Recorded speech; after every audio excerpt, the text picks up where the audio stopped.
Welcome to Focus on the Fun Stuff, the podcast for business owners who want to build a business that they actually love.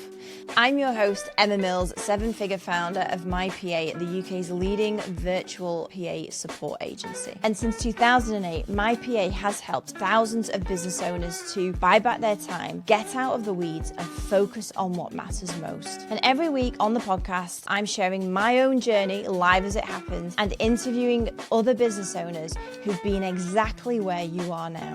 And we're sharing practical tactics and real strategies to help you build a business that works for you, not the other way around. Hello and welcome to this week's episode of Focus on the Fun Stuff. I'm Emma Mills, I'm your host, and I am here to talk about the question that I probably get asked the most to people that are new into the world of virtual assistants. And it's a good question.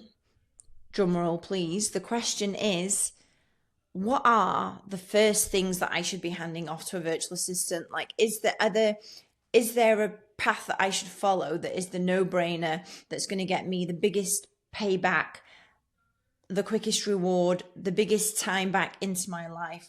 Like, I don't want to miss out on the first things I should hand off. And it's a good question because people often don't have a plan when they start working with a virtual assistant. And they just are already going into it thinking it's quicker to do myself, which we know is poor man's thinking.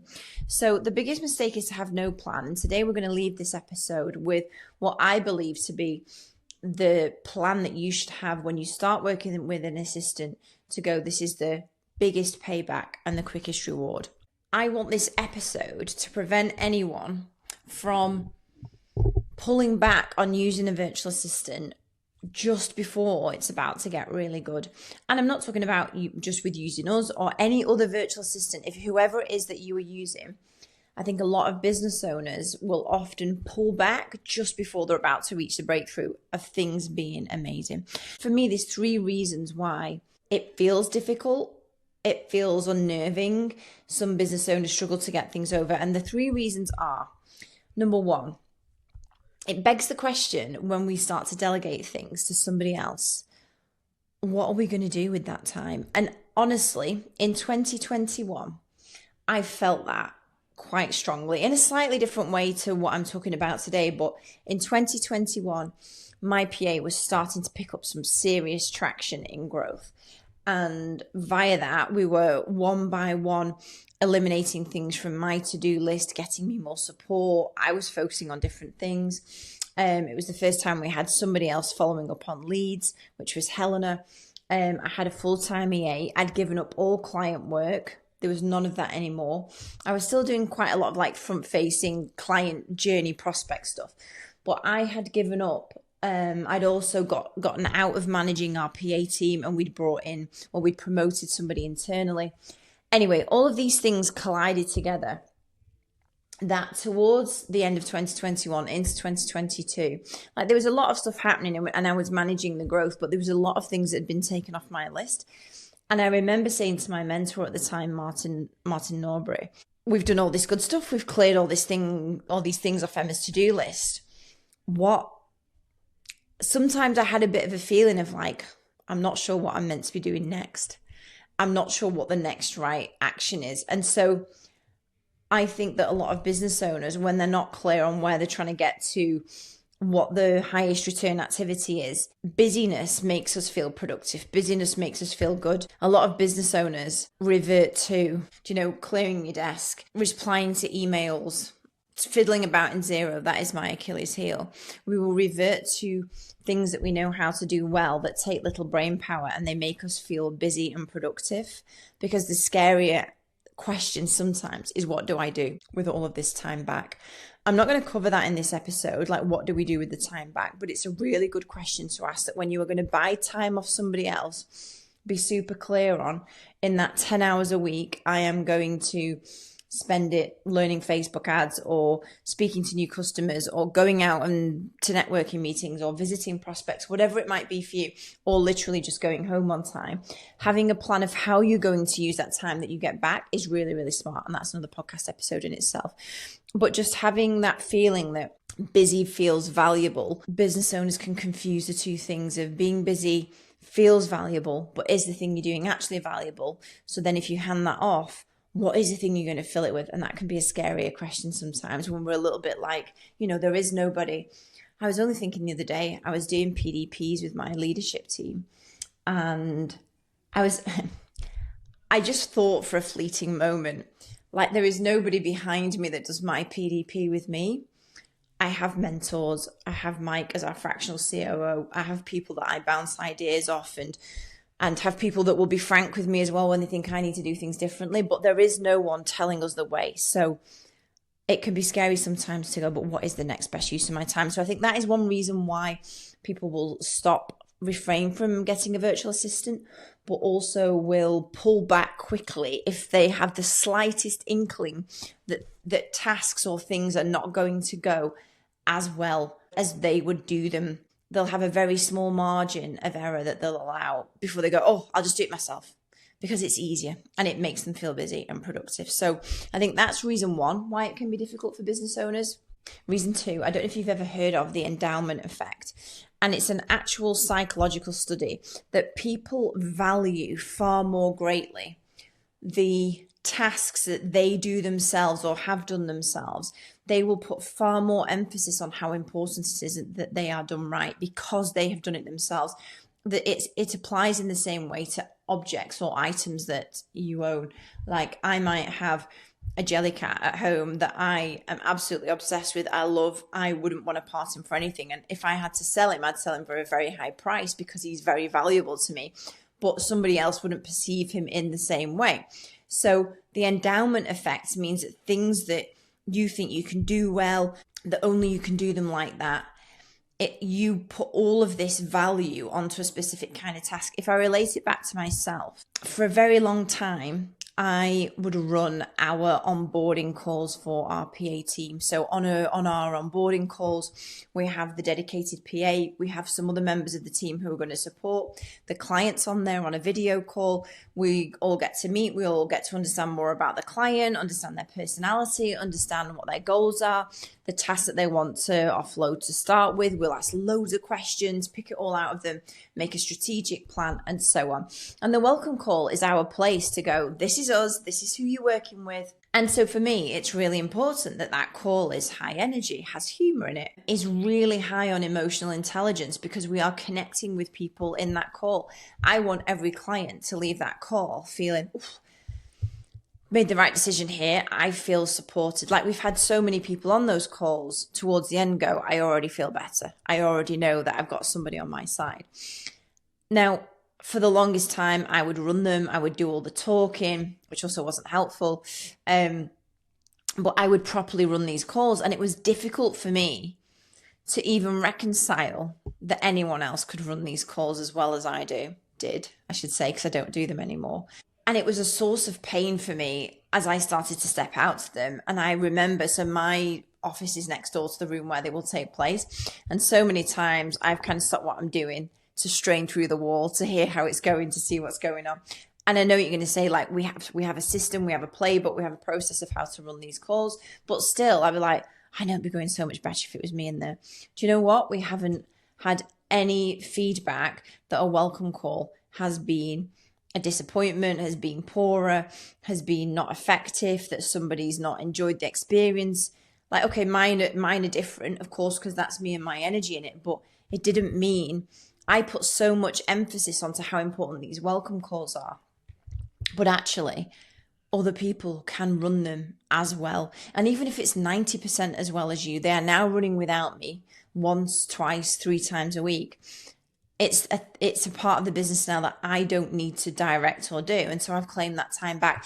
And this is the process and iteration that we just need to go through all of the time. We will put a lot of value on those things in the business that we think only we can do as well. Our monthly meeting is another one. So we had it today, and I run the monthly meeting. Matt and Tyler, who are in our leadership team, they will report on their departments and they will interject in the meeting as well. But ultimately, I run it. I know with that particular task, and now, of course, I'm the leader of the business, and so it's maybe a slightly bit different. But actually, in theory, when I'm on holiday, if that monthly meeting coincides, I know that Matt in my leadership team can do a job 95% as good as me. Like, the thing will still happen. And I think loads of us will have so many things in our business where we think, oh, but only Emma can do it because it's so important, this task. Another example, in a mastermind group that I'm in, Nigel will talk a lot about a member of one of his groups that has a shutter business. And when he came to Nigel, he was doing about 400k in revenue. And literally, this guy thought that only he could install shutters. Like, Nigel's told this story so many times, it's ingrained in my mind, but I think it's the very best example I know of the endowment effect, that we think there's only us that can do something as well. And it's also, there's a lot of emotional attachment to, you're the one that's got the business started, you're the one that's had to do everything. But I digress. The shutter story, 400k has now gone to 2 million, and he doesn't do any fitting at all.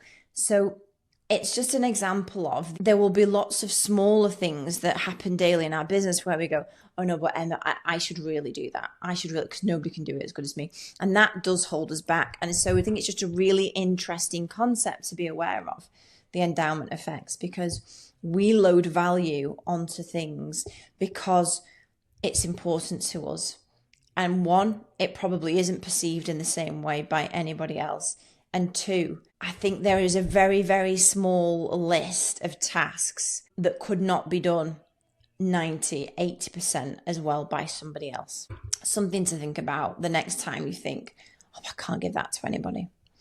And one of the most interesting reasons, I think, and I think once I explain this, you won't be able to unsee it, and hopefully it will help you the next time you delegate a task, the next time you get an assistant or a team member in your business, and it's called the Delegation Dip. And for anybody that has read Seth Godin's The Dip, which it applies to most hard things in life, this is how it works in delegation. So up here at the beginning of the curve, we are excited to start delegating. We are at 100% energy of, I've got some support, I'm going to hand things off. And let's say we pass over one task up here. So we pass over one task, we give a brief, whether that's good or bad or however involved it is, but we pass it off. And then what happens in most cases is that there might be a tiny bit of nuance or understanding or something that needed explaining a little bit more. And so the delegation of this task will drop to about here in the dip. Now, at this point, you'll have a business owner who goes, that's it.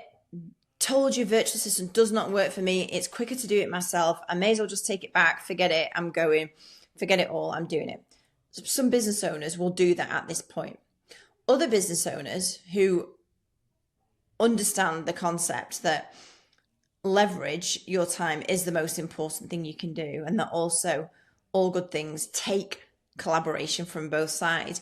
A lot of business owners at this point will go, okay, let me understand. Let me kind of re-explain a bit of nuance. What have I missed? A bit of coaching to make this task better. A really good EA as well will at this point go, sorry, I'm missing this context. I didn't realize that. With a virtual assistant, it might just be a bit more like you need to spoon feed, but with a really good EA, like we have at MyPA, they will be able to articulate what is missing from this. But at this point, those business owners who want to push through, get it done, will go, no, I get it. Sorry. Oh, I needed to add this. Oh, I didn't tell you that. Oh, I get why that might not come across like that. So in the second iteration of doing this task, what actually happens is that the task will fall to about this level. So it'll be at the bottom of the dip now, because there might just be a bit of information, a bit of nuance, something that they haven't encountered before, a scenario that hasn't been explained. And so we're properly at the bottom of the dip now of, ooh, right, okay, just need to add this. We're nearly there with it. But again, another percentage of business owners will go, oh, forget it. You clearly don't get it. It's not working for me. But the smart business owners who are motoring through in this delegation dip will go, okay, what are we missing? Let's just do a final tweak. And it is at this point, almost always, that the delegation, that like the leverage, the friction all removes, and the delegation dip comes right back up to maximum. I am being leveraged. Things are now running without me. And it pretty much happens with, especially at the beginning of a relationship, but with a lot of tasks depending on the complexity that they have.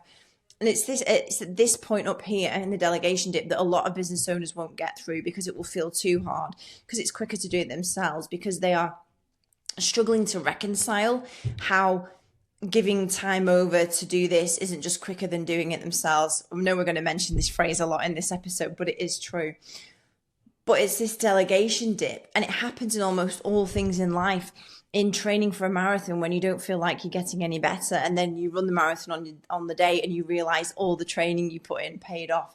When you are starting a business, year 2, year 3, year 4, I feel like for a lot of people, it's a bit of a wilderness of you've got some clients, it's not paying you enough, you're not quite sure on the next steps. There are so many iterations of this. Learning to do something new. Even in our business now, Crispin's joined us full-time, socials, content, video. We're putting out more stuff than we ever have before. And for me personally, there is an element of this delegation dip to understand, are we spending our time on the right things? Should we be doing more shorts? Should we be doing more YouTube? How do we know what's going to pay a return? But if I was to constantly pull back from everything that we were doing, we wouldn't build up any traction. We wouldn't build up any data. And this dip of going through new things, hard things, applies to almost everything, and very much so in delegation.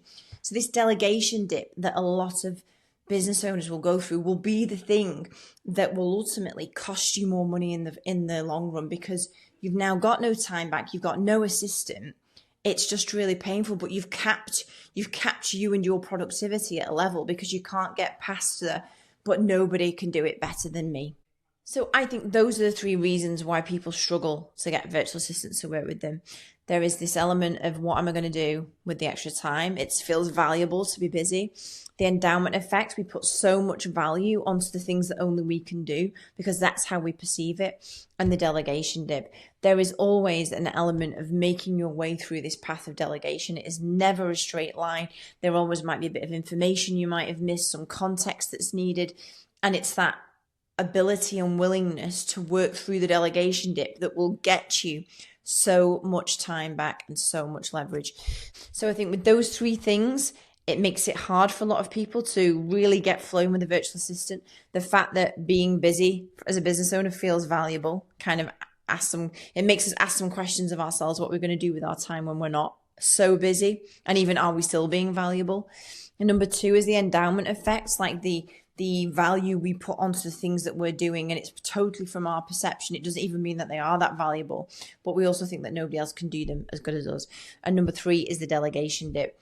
There is never a direct line to perfect delegation. There might be a little bit of nuance that's missed, some coaching that's needed, some understanding between 2 people or in a process, but it's the people that push through that dip that ultimately don't cap their own growth, don't cap their ability to get things done, and raise the bar of where they can get to in their business. So you might ask, Emma, what are these 3 things that I should, if I am looking to get a virtual assistant, I haven't had one before, what should I start with? Well, number 1, I feel like you know what I'm going to say.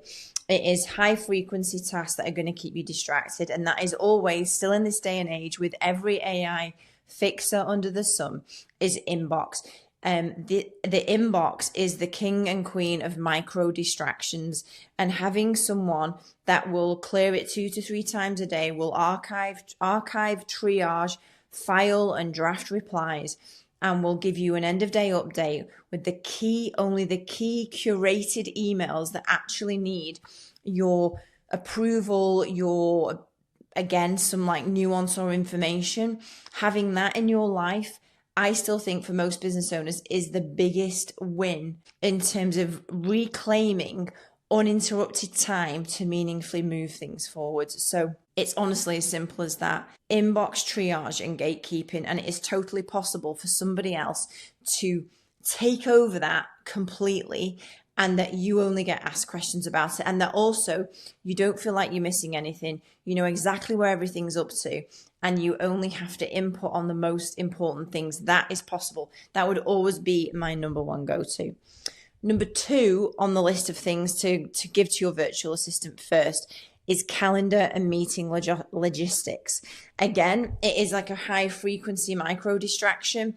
It's the kind of thing that can have 6 or 7 emails to arrange somewhere, arrange a location, shift the time slightly, rearrange it to another day, make sure that several people are all available at the same time. Also having everything you need prepped for a meeting, having agendas in there, reconfirming that people are attending the day before. And almost one of the highest value parts of calendar and diary scheduling is the protection of your time. So in my calendar, as I've said many times, up until 12 on most days, sometimes 1 is completely protected. I'm not doing anything else apart from thinking, creating the projects that I need to move forward. I'm getting stuff done. I'm not going between calls. I'm not going between meetings or traveling here and there. It's protected for that. And so, and it can be easy for me to say, oh, but I'll just squeeze this one in. Or I'll just squeeze that call in. Having somebody who goes, no, we agreed this. You know that you're going to need that time. You know that you're going to use it better. Don't keep squeezing stuff in. Having someone to manage you, again, I think is the biggest buyback in time. If we're starting right from the beginning. So we've got inbox, we've got calendar and meeting scheduling. And number 3, this might not be applicable to everyone. So I'm going to have a 3.1 option as well. But number 3 that is still so popular in the world of my PA is expense tracking, invoices, chasing payments. It depends on the size of the business. I totally get this. A lot of people listening now might already have accounts departments and people doing that. But for a lot of business owners who are growing, who are moving through traction now to get to the next stage in turnover, they may well be still involved in that. And so it happens so much now, whether it's collating expenses together for receipts, for the bookkeeper, for tracking, whether it's chasing payments, whether it's sending invoices out. Like, we are still sending invoices out for very successful, profitable businesses who have a lean team. Them 3 are still really high on the list. My 3.1, if you've already got an accounts department, let's call it 0.4 for ease. The 4th one I would say, if invoicing expenses doesn't trouble you, is the project management element of if you have other people in your team who report to you, who have projects, OKRs, tasks, you've delegated tasks to other people, that tying together of where people are up to, chasing people up on projects, maybe managing an Asana, a Monday, a ClickUp, a project management tool, having your assistant by your side to do that bringing together of, are things behind or on track? Are team members waiting for something from you? Are you the bottleneck? Can your EA get past that and provide the information? That is number 4, that kind of, so it doesn't lie so heavy on you. It's that like moving forwards of other priorities, projects, plans in the business, having somebody by your side to manage that.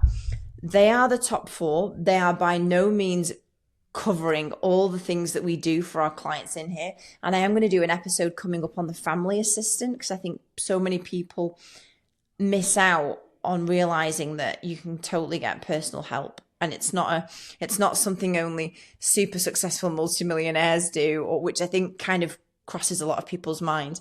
It's what a lot of our clients do just to make running a business easier. But those would be my top 4. My top 4 wins to give to a virtual assistant. The first things you would look at are inbox, triage, archive, filing, get rid of all the micro distractions, calendar management, all the scheduling, the back and forth, the protecting of your time, the invoice chasing, creating, tracking, expense receipt, collation together. And if your invoicing is already done by a different entity, then number 4 I would put in there is this project management piece of pulling together who in your team is behind, on track, who needs help. For me, those are the biggest wins most often for a lot of our clients and prospects that we talk to. Delegating things that you hate is certainly a win for your energy. And I am very, very passionate about preserving energy, because I think it's the life force behind anybody's business. And I know that when my energy is popping, my PA's energy is popping. So I'm totally for that. But it might, whatever that task might be, it might be more complicated to delegate, and this is where you should get a professional, somebody who has got lots of experience in delegation. We can chat about this at my PA, obviously. This is where you should get some opinion on if it's a very specific task you would love to delegate. But something you hate doesn't necessarily give the quickest win back in time that would protect your time to let you do the deep focus stuff, and in doing so help you get more revenue back into the business. It might be that, because let's face it, running a business is hard and lots of us have to do things we don't enjoy doing, and that is actually just part of it. And so while I totally advocate for delegating bit by bit things you don't want to do, you don't like, you don't enjoy, I would always bring it straight back to, but what is the biggest win? What is going to be the biggest payoff first? And that is generally in grabbing my time back so I can do the good stuff. And they are generally those 4 things that I have talked about. The most expensive sentence you can say to yourself in the week: it is quicker to do it myself. And I hope this episode has helped you think about, if you're about to step into the world of virtual assistants, whoever that's with, where to start. If you're nodding along to any of the things I've said, you are definitely not alone. My podcast episodes are gathered together from literally hundreds and hundreds and hundreds of conversations with other business owners, from my own experiences as well. We all go through it. Delegation is hard, but it is possible and it is worth the perseverance. So I hope this has helped you to get out of your way and get an assistant. And if you've enjoyed this podcast, please share it with someone that you think might need it, someone that might be thinking about getting an assistant. And as always, the subscribe button and the review button is super, super helpful for the podcast and helps us to do more good stuff and get more good people on it. So that would be really appreciated. I hope it was helpful, and I will see you next week for another interview with a business owner who has been able to focus on the fun stuff.